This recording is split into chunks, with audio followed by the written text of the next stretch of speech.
Mereka tidak ingin negara sebesar Indonesia akan dipimpin oleh orang yang reputasinya secara pendidikan, secara pengalaman kerja, pengalaman berorganisasi, pengalaman berpolitik itu minim. Di antara 6 yang maju dalam kontestasi Pilpres, mereka nggak ada masalah dengan 5 orang, kecuali 1 orang ini. Artinya gini, saya melihat komposisi orang yang menandatangan itu, Bung, tadinya ada yang mendukung 01, 02, 03. Tapi untuk kali ini mereka menyatu. Mereka mengantisipasi situasi-situasi yang nantinya menjadi buruk. Karena kalau tidak, potensi terjadinya instabilitas nasional tentu mereka pikirkan. Karena itu mohon dipertimbangkan kembali partai-partai politik.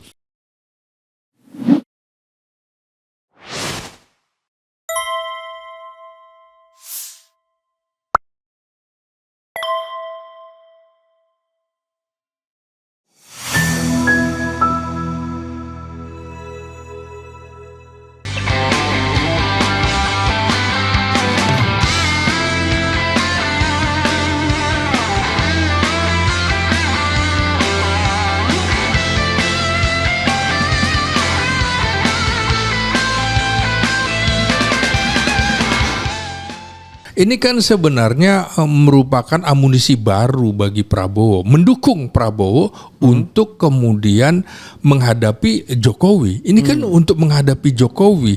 Jadi kalau diterima secara terbuka, nanti kelihatan sekali Prabowo bersama mereka menghadapi Jokowi gitu. Tapi kalau tertutup juga enggak. Karena itu menurut saya nanti akan ada pertemuan yang tidak terbuka dan tidak tertutup, tapi silent pertemuannya. Oke, bro, kita bergerak kepada isu yang kedua, ya. Jadi isu yang ingin saya ajukan ini adalah isu nomor 6. Melakukan reshuffle kepada para menteri yang sangat diduga telah melakukan kejahatan korupsi dan mengambil tindakan tegas kepada para pejabat dan aparat negara yang masih terikat dengan kepentingan mantan Presiden RI ke-7 Joko Widodo. Jadi poinnya adalah kepada para menteri reshuffle yang diduga terlibat korupsi. Saya menduga tidak hanya referensi korupsi sekarang, tapi korupsi yang diduga masa lalu. Ada yang menteri mungkin terlibat BTS, sudah terima duit dibalikin lagi kan, tapi tetap menteri.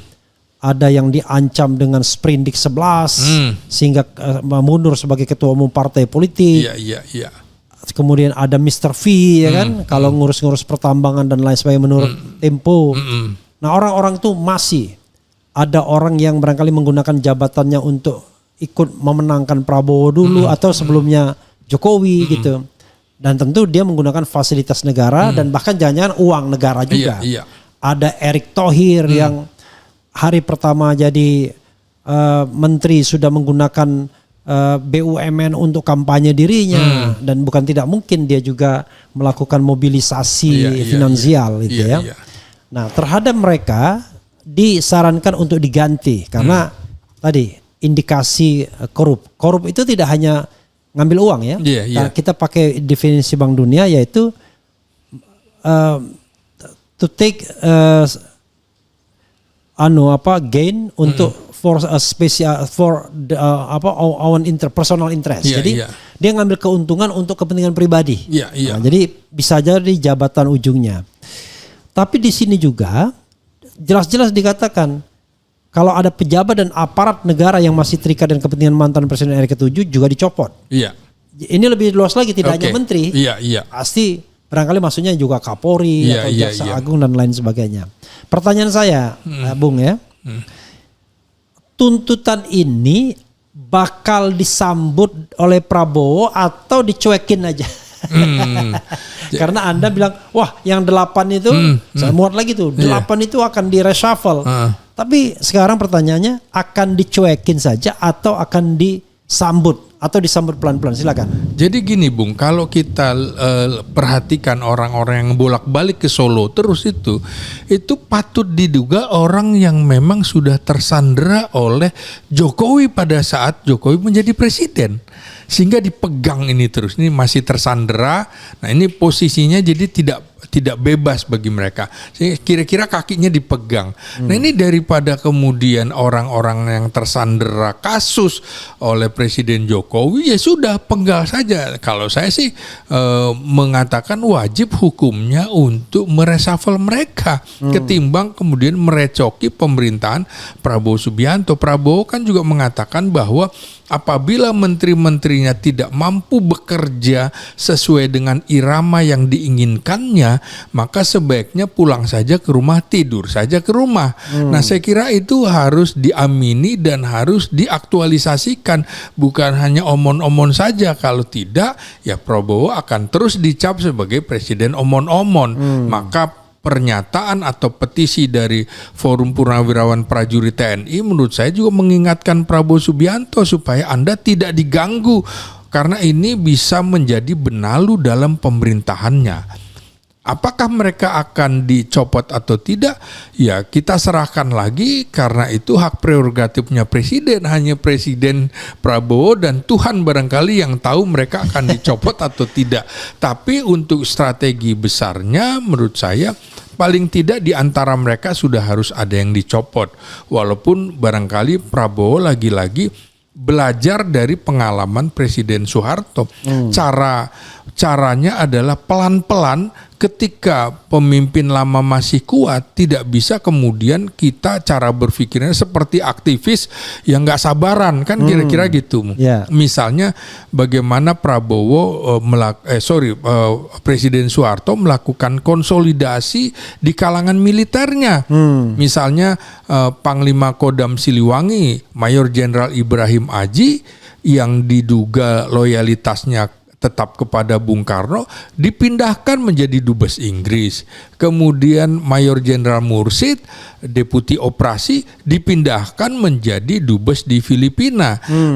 Mayor Jenderal Sugiarto dipindahkan menjadi Jaksa Agung. Jadi pelan-pelan saya kira nanti Prabowo akan juga melakukan itu. Apakah mereka akan didubeskan atau dikomisariskan atau hal-hal lain yang memang caranya tidak seperti cara-cara orang Sumatera barangkali yang tegas begitu. Tapi ini kan pola rekrutmennya, pola reshuffle kabinetnya gaya Jawa, misalnya mengganti juru bicara dengan Menteri Sesnek gitu. Nah, itu kan sebenarnya pesannya sebenarnya lu udah nggak dipakai lagi, tapi tahu kan diri dong, tahu diri. Tapi kan orang Indonesia nggak begitu, tunggu dipecat gitu kan. Kalau dipecat, padahal bosnya tidak akan memecat. Tapi agak aneh, bro ya. Kalau kita lihat yang namanya Prabowo itu, bapaknya memang Jawa, tapi ibunya Manado. Dia hidup sebuah lingkungan yang bebas, kaya dari kecil. Lebih free, dan kalau ngomong pun lebih apa adanya, ya kan? Ya. Tapi ketika dia bertindak untuk merekrut pembantu-pembantunya dan barangkali juga peluang untuk memberhentikannya saat ini, dia betul-betul seperti seorang yang nggak enakan. Waduh, ini udah membantu saya, semuanya diangkut, ya kan? Lalu udah tahu dia orangnya Jokowi, semua dipertahankan. Kemudian begitu mau diberhentikan, nggak mau diberhentikan. Berharap orang itu tahu diri, padahal orang Indonesia nggak ada yang tahu diri. Jadi orang Indonesia walaupun misalnya harga dirinya diambil, nggak mau mundur juga. Nah itu menurut saya kok seperti paradoks ketika orang mengatakan ini adalah maung, macan Asia, menggelegar, berani berhadapan, ya kan? Kan terkesan ini tokoh yang berani, tapi untuk mengganti pembantunya saja kelihatan gak berani dia. Secara terang-terangan. Gimana bro? Iya, saya kira Prabowo masih menghitung bahwa Jokowi masih sangat kuat, Bung. Terutama secara finansial. I see. Bagi saya Jokowi adalah orang terkaya di Indonesia saat ini, lebih kaya daripada oligarki. Nah itu yang dihitung. Cashnya luar biasa, bisa jadi. Orang Anda bisa banyak aset, tapi kalau cash nggak ada gunanya. Ya, itu juga yang dihitung oleh PDIP gitu. Menjelang Kongres sampai sekarang belum diumumkan Kongresnya di mana kapan. Ya. Itu yang dikhawatirkan oleh PDIP ada serangan finansial. Yang itu menjadi modal sosial politik Jokowi yang sangat tinggi. Saya kira Prabowo juga sedang memperhitungkan itu. Ini jadi bagian dari strategi bagaimana mengatur siasat. Ini menurut saya ini cara menyiasati. Bisa kemudian lewat pihak lain yang menggonggong. Ini kan kira-kira forum Purnawirawan Prajurit TNI menggonggong. Habis ini saya kira semuanya akan menyebut nama.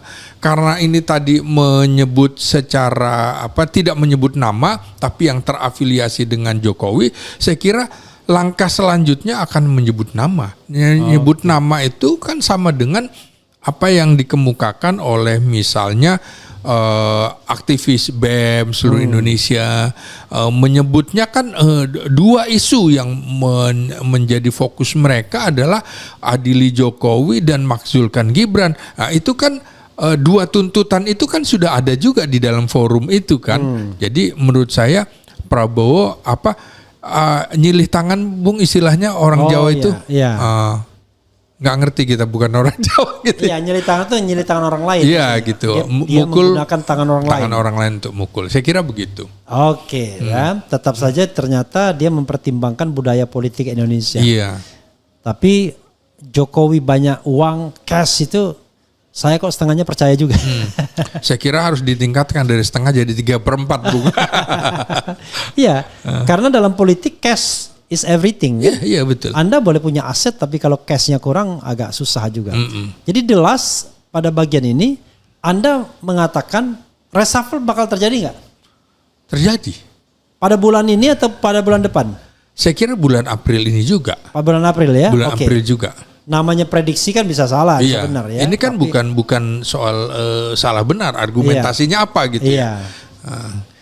Dan Anda ingin mengatakan Anda yakin terjadi reshuffle dan seharusnya ada reshuffle. Seharusnya ada, makanya. Nah, berikutnya ini yang ngeri-ngeri sedap. Ya, saya pengen yang penting-penting dulu, yang bisa workable, yaitu kita bacakan terkait dengan Fufufafa ya.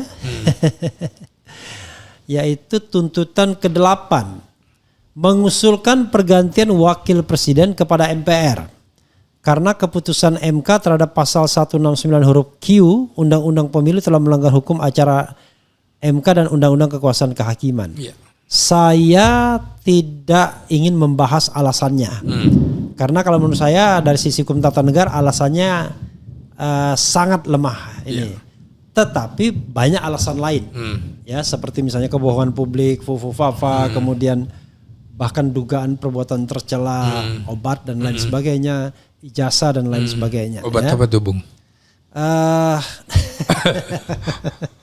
Kita kan tidak boleh menuduh kan, tapi isunya kan berseliweran kan soal, coba lihat matanya misalnya kan. Nah, mengusulkan pergantian wakil presiden kepada MPR. Ratusan jenderal purnawirawan meminta Gibran diganti. Alasannya bisa nanti dilakukan. Menurut Anda, ini kan bukan kerjaannya Prabowo. Iya. Ini adalah kerjaannya partai politik. Betul. Tentu Prabowo bisa main belakang. Kira-kira serius nggak para jenderal ini ngomong tuntutan ke-8 ini? Dan kira-kira apa usaha yang ingin mereka lakukan? Dan apa kira-kira sambutan atau sikap dari partai-partai politik yang notabene memegang kunci untuk pemakzulan Gibran ini? Ya kita bayangkanlah ada 8 partai politik di parlemen kan, ada Megawati di situ, kemudian ada Bahlil, ada Prabowo sendiri, kemudian ada Surya Paloh, ada Caimin, kemudian ada PKS Salim Segaf Al-Jufri yang lebih berpengaruh, ada Zulkifli Hasan dan partai terkecil SBY. Nggak mungkin AHY kan? Silakan Bung. Ya saya kira ini seperti main catur. Tentara sudah memikirkan biasanya ada langkah A, B, C. Apabila terjadi sesuatu A-nya nggak bisa maka B, B tidak bisa maka C. Nah ini kan juga mengantisipasi mengingat usia sepuhnya Prabowo Subianto yang dalam konstitusi juga apabila presiden mangkat gitu kan. Berhalangan tetap, maka secara konstitusi wakil presiden akan menggantikannya. Sampai itu kan habis perintah masa jabatannya. sampai habis masa jabatan. Ini sudah diantisipasi menurut saya. Jadi ini serius ini, bukan pernyataan main-main, serius.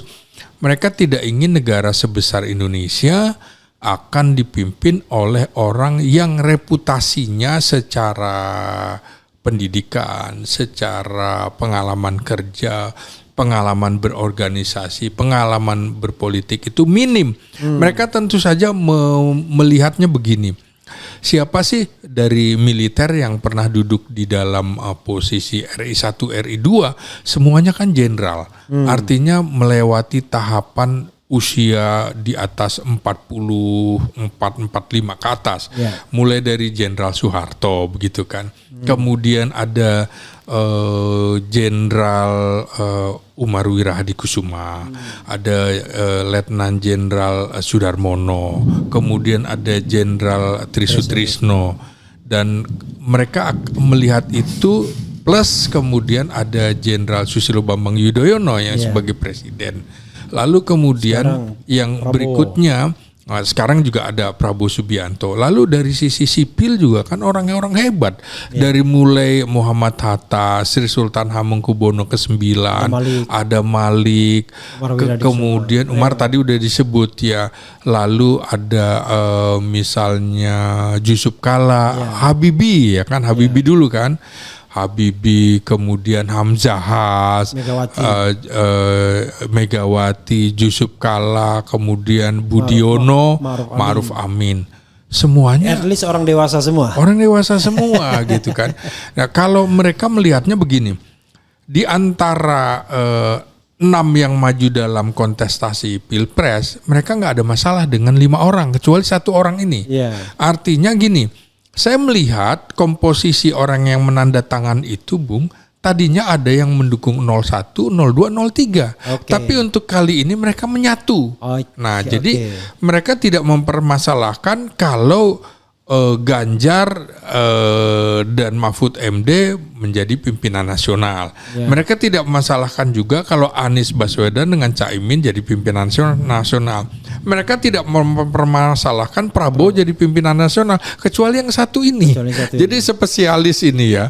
Nah, saya kira mereka mengantisipasi situasi-situasi yang nantinya menjadi buruk karena kalau tidak potensi terjadinya instabilitas nasional tentu mereka pikirkan. Karena itu mohon dipertimbangkan kembali partai-partai politik.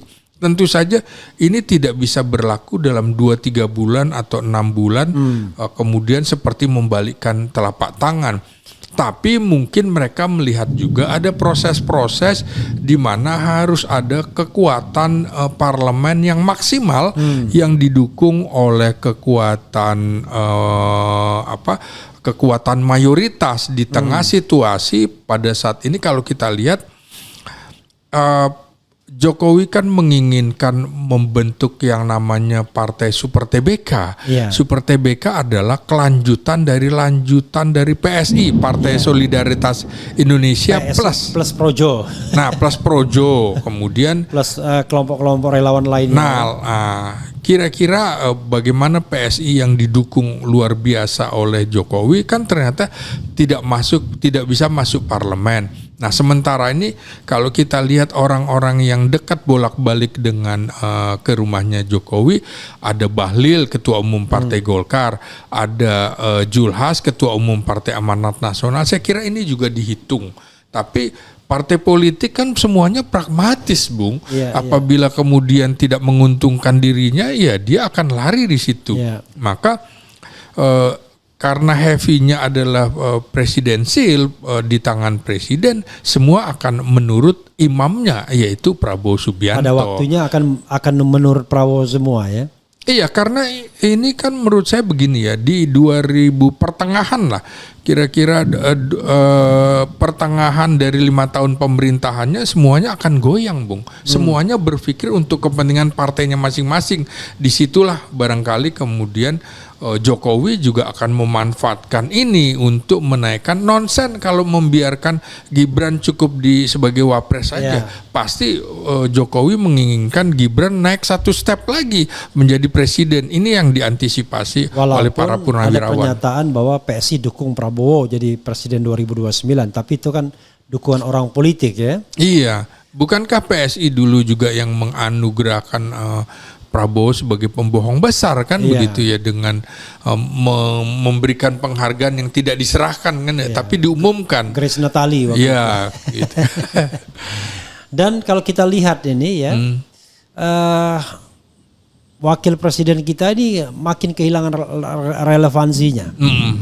Tidak diikutkan dalam percakapan apapun. Iya. Sehingga dia cari muka, cari perhatian dengan bikin monolog. Monolog tentang bonus demografi. Yang barangkali lebih dekat dengan dirinya. Anak muda. Ya, teman-teman dan lain sebagainya. Saya tidak tahu ya apakah ketika dia bicara dia merasa bahwa dirinya wapres. Jangan-jangan dia merasa dirinya generasi muda. Iya. Tetapi fakta mengatakan ternyata banyak yang dislike. Dislike-nya itu sampai 92% paling tidak ya, catatan terakhir saya. Padahal dia ngomong dengan bawa Prabowo nih, ada gambar Prabowo dan macam-macam lah. Kelihatan dia ingin menunjukkan bahwa dia loyal pada Prabowo, tapi dia ingin curi perhatian. Tapi ternyata gagal karena memang sepertinya penampilannya buruk banget memang. Gimana pendapat Bung Selamat? Iya, ini kan sama seperti waktu kampanye-kampanye kemarin. Banyak juga partai-partai politik yang menampilkan gambar ketua umumnya dengan Prabowo Subianto. Tapi tidak ada gambar Gibran. Kan saya kira begitu. Yang nyata-nyata misalnya yang segede baliho segede gaban istilah anak-anak sekarang, foto AHY dengan Prabowo Subianto. Begitu juga sejumlah partai kan begitu yang di Koalisi Indonesia Maju tidak ada gambar Gibran. Karena apa? Karena ini menjadi nilai negatif untuk kampanyenya. Walaupun ini memanfaatkan bonus demografi anak muda, tapi anak muda yang dimaksud ini adalah anak muda yang betul-betul pendidikannya benar, kemudian kerjanya beres, kemudian motivasinya jelas kan, kemudian minimal gesturnya benar. Ya, kemudian mencari kerja bukan dicarikan kerja gitu kan. Sama dengan bagaimana kita akan membuka lapangan pekerja sebanyak-banyaknya, ternyata membuka lapangan pekerjaan bagi anak dan menantunya. Sehingga orang akan melihat ini selalu melihatnya dengan logika terbalik apa yang dilakukan oleh keluarga Jokowi ini. Sehingga menurut saya juga publik reaksinya justru negatif dengan program-program yang sekarang dicanangkan oleh Gibran. Coba yang terakhir Bung Revi, coba orang bilangnya begini, lu kerja aja deh, jangan bikin konten mulu kan, kira-kira gitu kan. Artinya lu kerjaannya apa sih sebagai wapres? Nah, kira-kira seperti itu. Karena itu terakhir Anda yakin bahwa Gibran ini walaupun mungkin Anda bilang tadi nggak bisa kerja 1-2 bulan, memang akan akan termaksulkan? Ya, saya kira dengan upaya bagaimana Prabowo sedang menjalin hubungan dengan kelompok-kelompok yang selama ini, kelompok yang beroposisi dengan Jokowi loh ya. Termasuk ya partai besar dengan Megawati, dengan Ketua Umum PDIP, dan itu modal kuat, modal sosial politik bagi Prabowo Subianto. Untuk apa? Untuk menghadapi Jokowi. Dengan cara Prabowo mendekat ke Megawati kan artinya bahwa Prabowo menganggap bahwa posisi Jokowi itu membahayakan dirinya. Dan ini kan langkahnya ada di sebelahnya, artinya di Istana Wakil Presiden begitu. Oke. Coba kita bergerak ke yang lain. Ya. Ini menarik ini. Karena ini sepertinya diametral, berhadap-hadapan, yaitu mengembalikan fungsi polisi sebagai Kamtibmas. Ini tuntutan yang ketujuh ya, mengembalikan Polri pada fungsi Kamtibmas, keamanan dan ketertiban masyarakat di bawah Kemendagri. Ini sepertinya ada kejengkelan yang sudah memuncak dari kalangan TNI, termasuk dari kalangan purnawirawan. Karena kalau kita tahu kan polisi berkuasa kan 30 tahun terakhir sejak reformasi kan, 25 tahun terakhir lah. Jadi mereka-mereka yang merasakan betul waktu itu belum pensiun. Jadi sepertinya ada sesuatu yang memuncak. Saya khawatir bias ya. Tetapi silakan Anda komentari ini, dan apakah ini lagi-lagi tuntutan yang serius atau cuma sekedar letupan agar terjadi reposisi yang barangkali lebih adil bagi TNI. Saya kira ini serius. Kalau petisinya kan dilakukan Forum Purnawirawan Prajurit TNI, nggak ada Polrinya kan? Ya biasanya kadang-kadang gabungan, ya kan? Berarti memang ada kepentingan. Saya kira TNI Purnawirawan merasa terusik. Kok saudaranya sekarang begini gitu ya? Nah, mereka kan bukankah di dalam perintah konstitusi mengatakan tugas polisi adalah keamanan ketertiban masyarakat dalam rangka penegakan hukum, dengan mengayomi, melindungi, melayani masyarakat.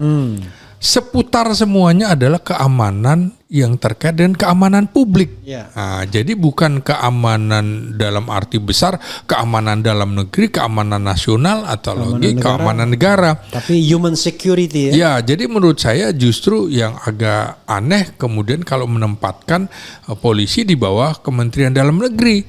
Karena itu kalau perintah undang-undang kan tidak begitu. Usaha pertahanan keamanan negara dilaksanakan dengan sistem pertahanan keamanan rakyat semesta, di mana TNI dan Polri sebagai kekuatan utama dan rakyat sebagai kekuatan pendukung. Kalau di situ adalah hankam rata, berarti Kementerian Hankam.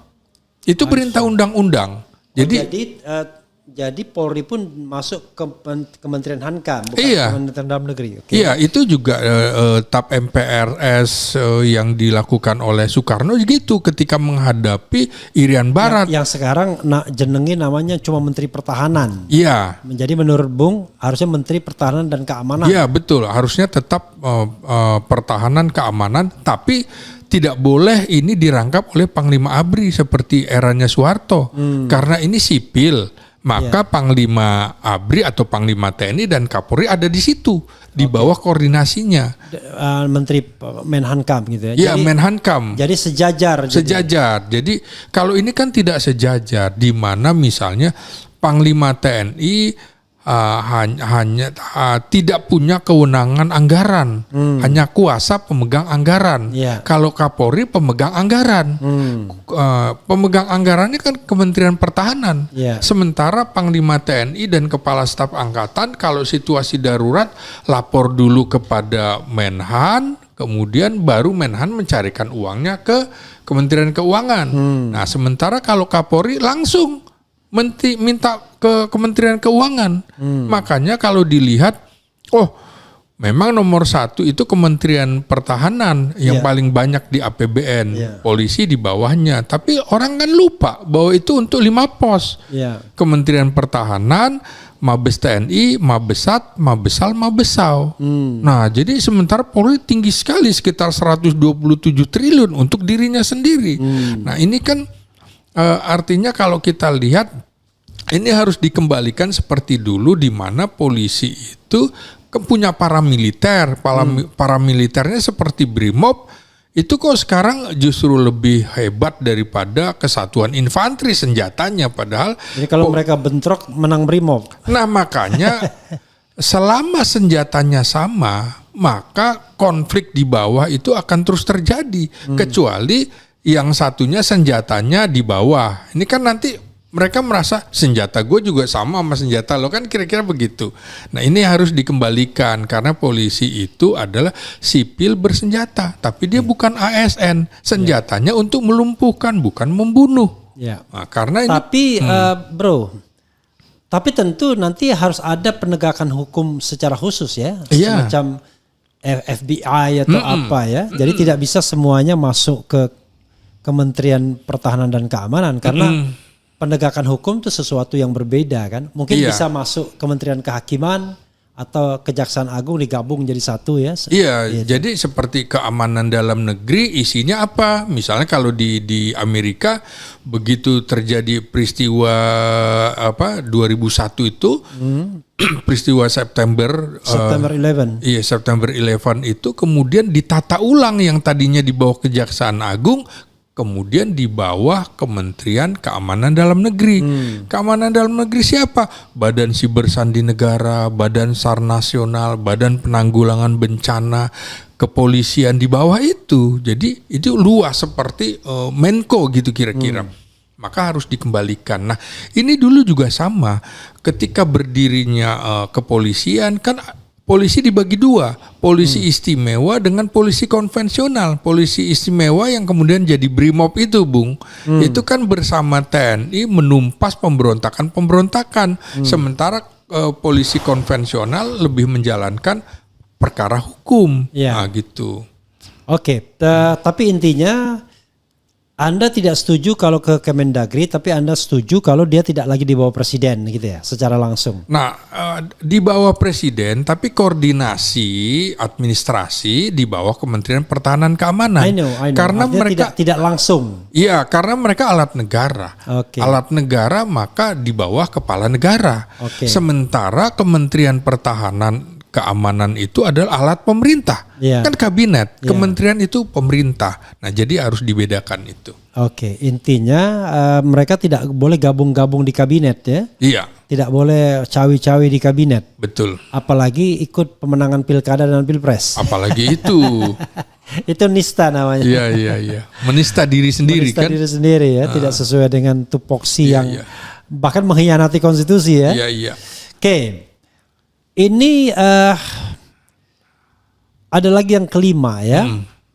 Kelihatan betul. Sebenarnya 5, 6 ini adalah lawan oligarki. 2, 3 dan 5.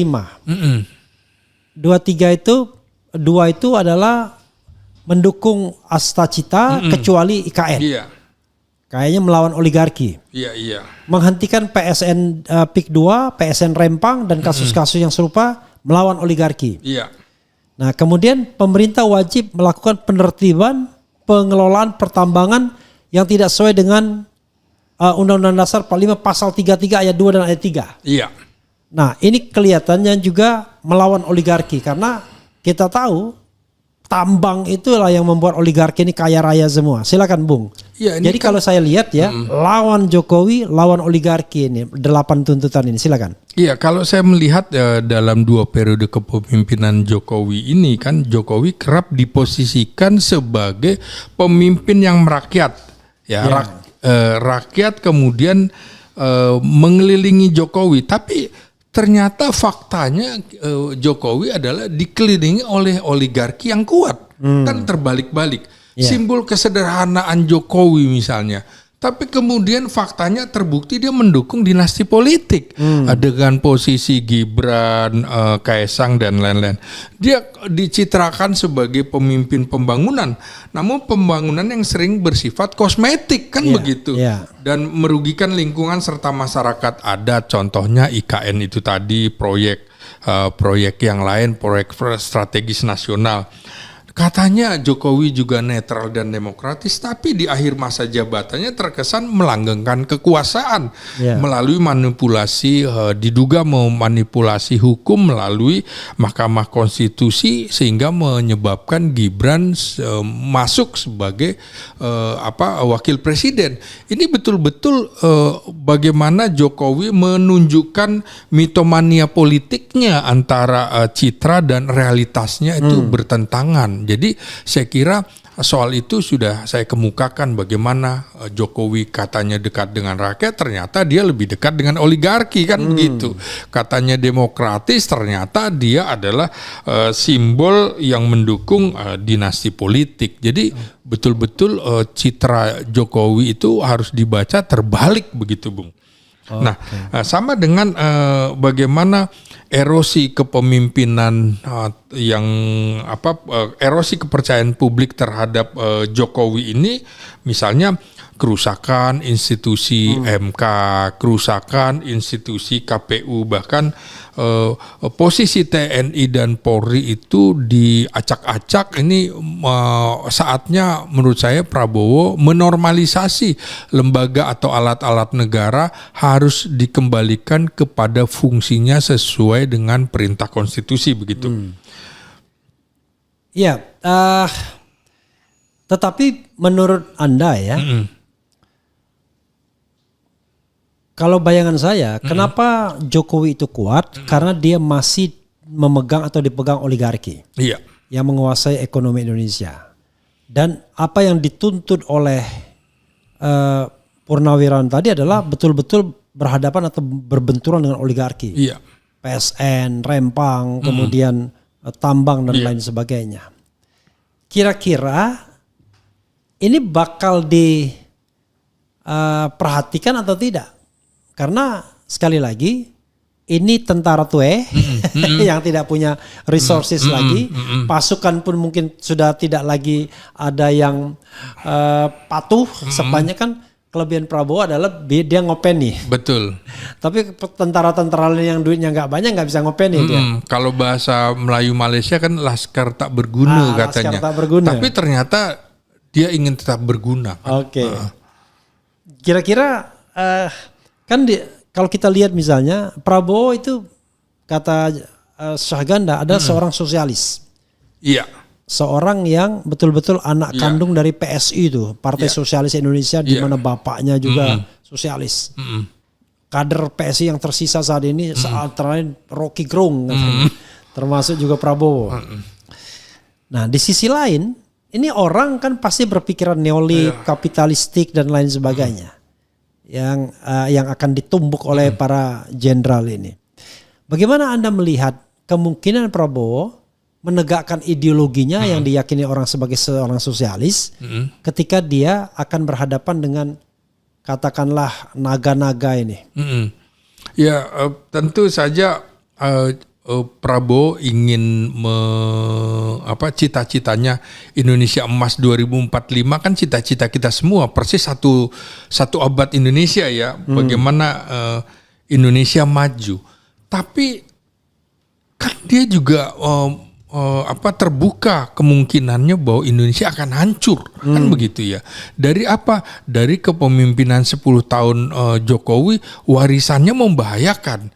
Karena itu menurut saya Prabowo tentu saja berpikir bahwa dia harus bisa menumbuhkan kepercayaan publik lagi, gitu kan.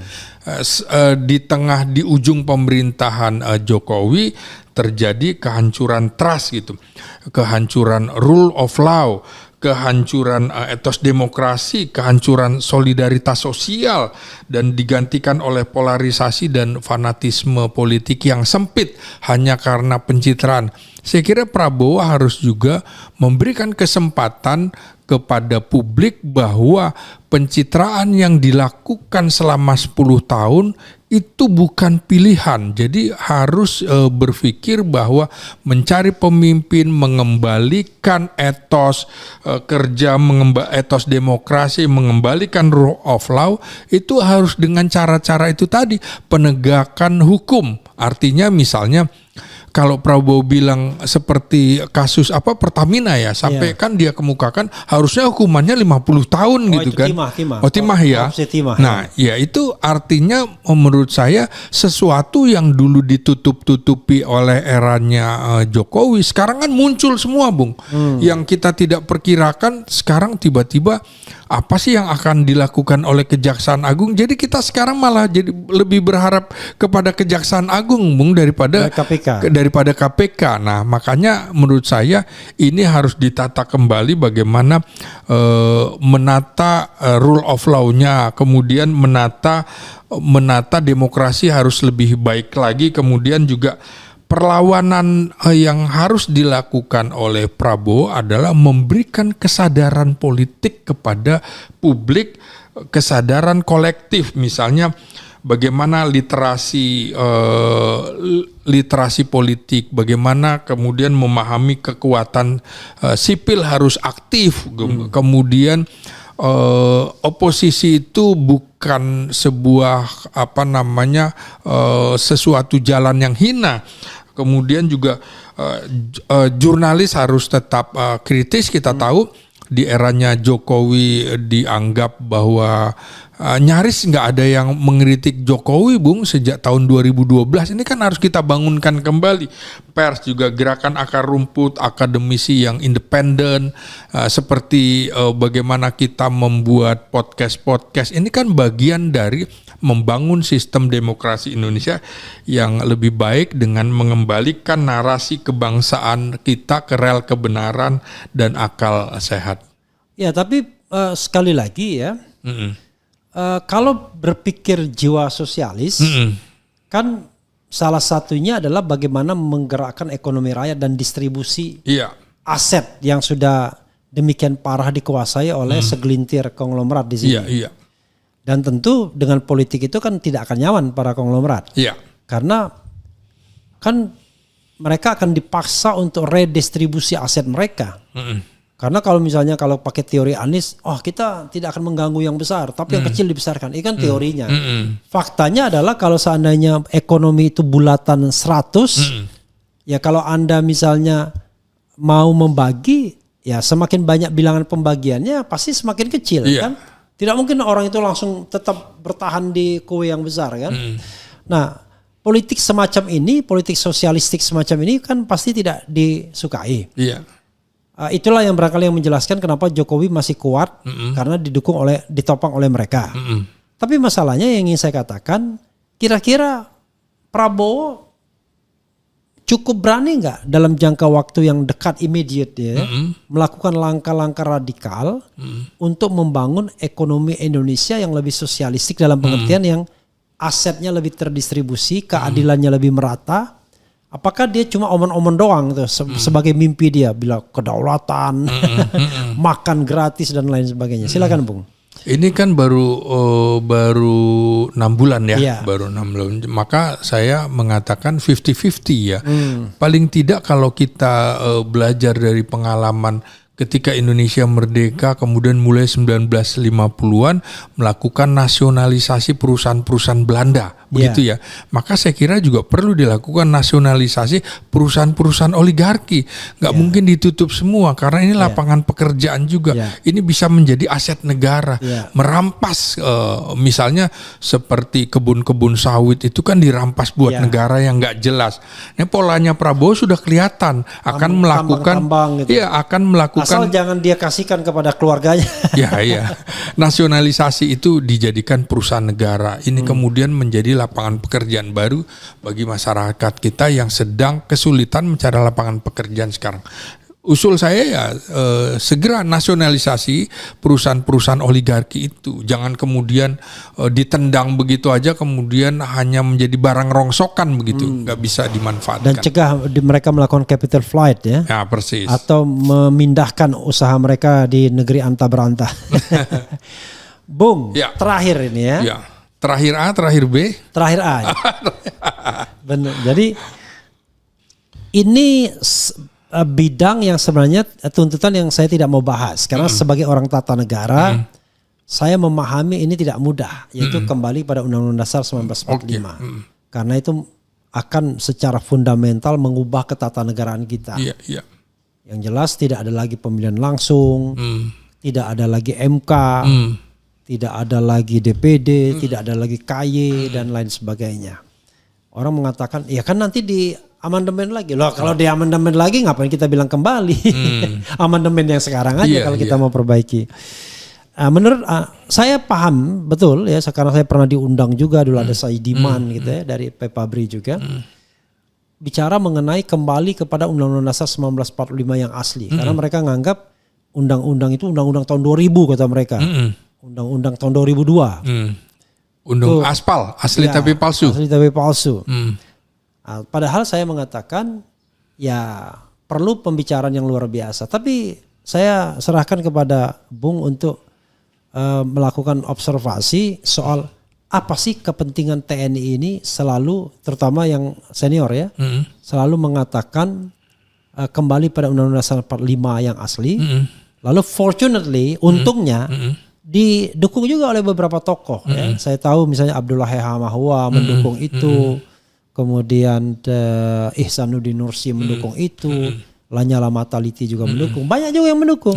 Walaupun orang tata negara mengatakan, waduh, kalau kita kembali pada Undang-Undang Dasar 45, maka tatanan kenegaraan itu akan berubah belok lagi secara drastis. Silakan, Bung. Ya, saya kira semuanya perlu dievaluasi ya. Ketika kita membuat undang-undang dasar itu juga tergesa-gesa begitu ya. Tapi rapat-rapat BPUPKI kan juga perdebatan para the founding fathers sudah memikirkan itu semua, Bu. Bukan the founding fathers, the founding parents. Ada perempuannya juga soalnya. Oh gitu ya, oke. Ya, para pendiri bangsa gitu ya. Entah laki entah perempuan juga. Nanti dimarahin kita ya.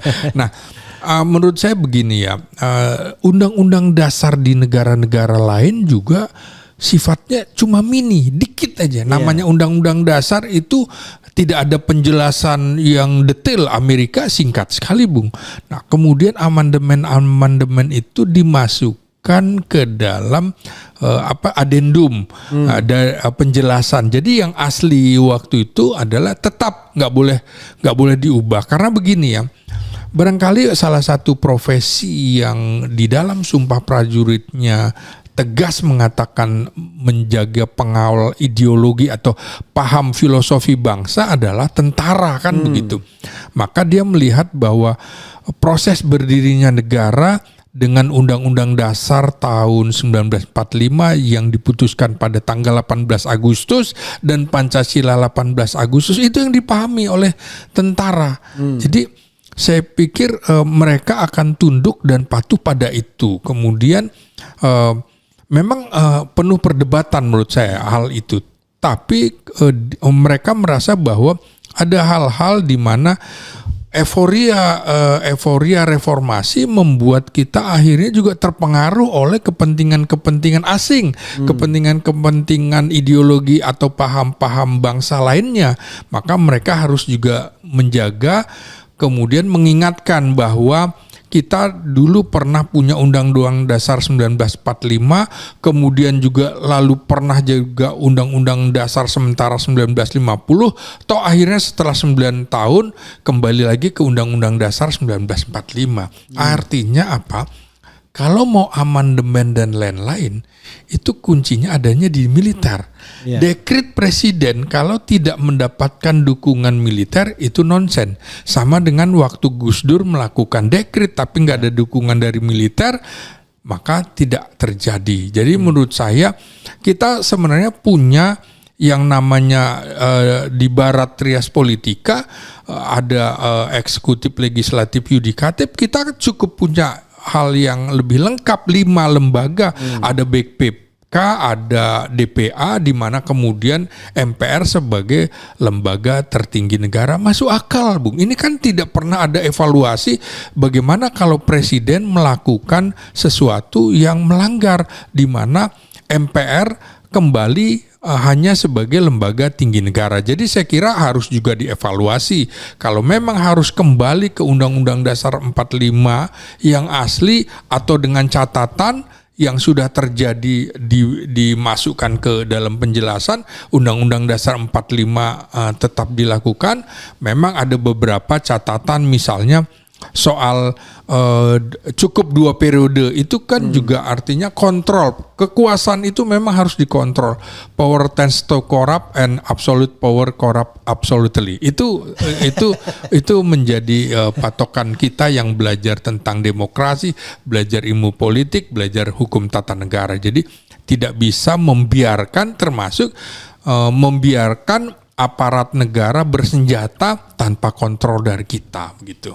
Tak boleh membiarkan polisi dan tentara berpolitik, kan begitu? Ya boleh berpolitik, tapi politik negara. Bukan tidak boleh politik praktis. Politik praktis. Iya. Jadi politik negara itu politik yang tercantum dalam konstitusi. Iya. Bukan yang tercantum dalam kemauan presiden atau para menteri. Nah, makanya kan tidak boleh lagi TNI aktif atau presiden menganggap dirinya saya panglima tertinggi TNI, nggak bisa. Iya. Itu sebutannya adalah pemegang kekuasaan tertinggi atas angkatan darat, laut, udara, dan dilaksanakan oleh Panglima TNI-nya. Dulu memang ada waktu tahun 1949 pada waktu RIS sebutannya memang Panglima. Panglima tertinggi. Ingat nggak surat perintah 11 Maret?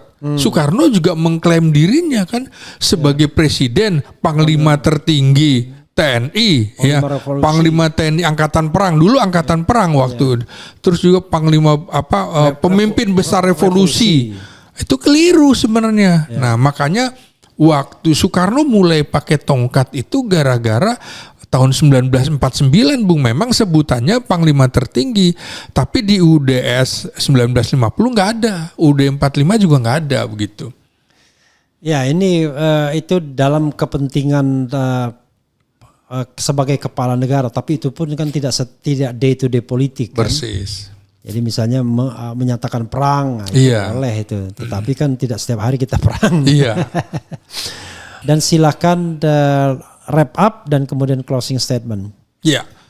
Saya kira begini, ketika peserta didik atau kalau bahasa tentaranya perwira siswa gitu, pasis, sekolah, staf dan pimpinan menengah Polri mengunjungi Presiden Jokowi, menurut saya menjadi aneh.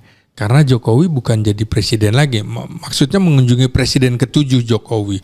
Pertama, di tengah sorotan bagaimana pendidikan Jokowi, apakah ijazahnya asli atau palsu, di tengah kontroversi itu, kemudian polisi masuk ke situ. Nah, pertanyaannya lagi adalah, kecuali kalau Jokowi itu misalnya purnawirawan polisi gitu kan, seperti misalnya perwira siswa Seskuat mengunjungi SBY, nah itu masuk akal. Nah ini kan bukan. Kemudian ini di tengah kontroversi Jokowi dianggap cawe-cawe secara politik, maka mereka datang ke Jokowi, maka lagi-lagi membenarkan dugaan bahwa polisi masuk ke dalam kancah politik praktis. Polisi harusnya juga berada di tengah-tengah, dia alat negara. Kalau ke rumah Jokowi seharusnya juga polisi yang lain ada ke rumah Megawati, ada ke rumah SBY. Ini kan tidak. Sebentar lagi selesai pendidikannya. Nah, makanya harusnya polisi juga bijak memperhatikan situasi. Kan itu baru sadar, maka kemudian di EG-nya dihapuskan begitu, Bung. Ya betul, Prabowo Subianto juga mantan Menteri Pertahanan, tapi bukan berarti semua tahu, semua itu tetap harus diingatkan. Prabowo sebagai presiden, dia juga manusia biasa yang bisa salah, maka seniornya mengingatkan adiknya supaya jangan tergelincir dalam sebuah kesalahan. Lalu apalagi, Bung?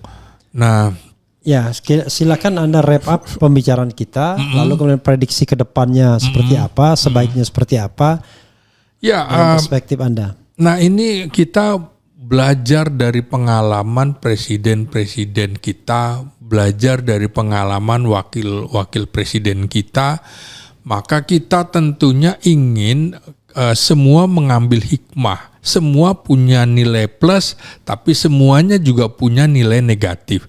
Tapi tidak ada presiden yang sampai di akhir masa jabatan dan tidak menjabat lagi melakukan aktivitas politik seintens Jokowi. Karena itu saya mengingatkan juga Presiden Jokowi menyadari bahwa kepentingan politiknya sudah harus dibatasi.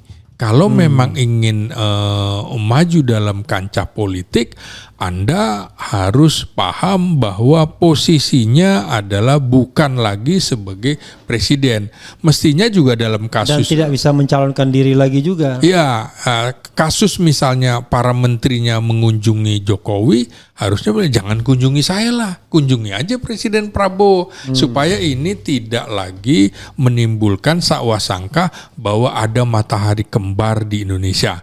Saya kira tidak boleh ada matahari kembar dimanapun, karena kita tahu bahwa ini isu negatif yang dapat membuat bangsa kita terpecah-pecah. Kita harus menjaga objektivitas, ketajaman analisis dalam membahas berbagai opini-opini yang berkembang di dalam masyarakat, dan juga bagaimana kemudian Jokowi harus memahami bahwa jika cawe-cawenya terus dilakukan akan menghambat masa depan Indonesia karena akan terjadi tarik-menarik kepentingan politik. Saya kira itu, Bung Refli.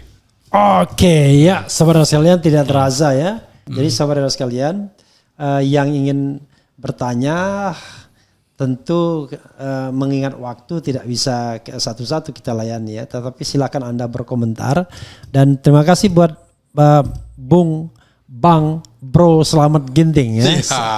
Jadi kalau orang Batak tuh selamat. Kalau orang Jawa selamat. Dulu kita punya senior namanya Selamat Saragi. Selamat juga sama. Selamat juga kan? Selamat juga. Karena Selamat Bung Sumatera. Iya. Wassalamualaikum warahmatullahi wabarakatuh. Dia.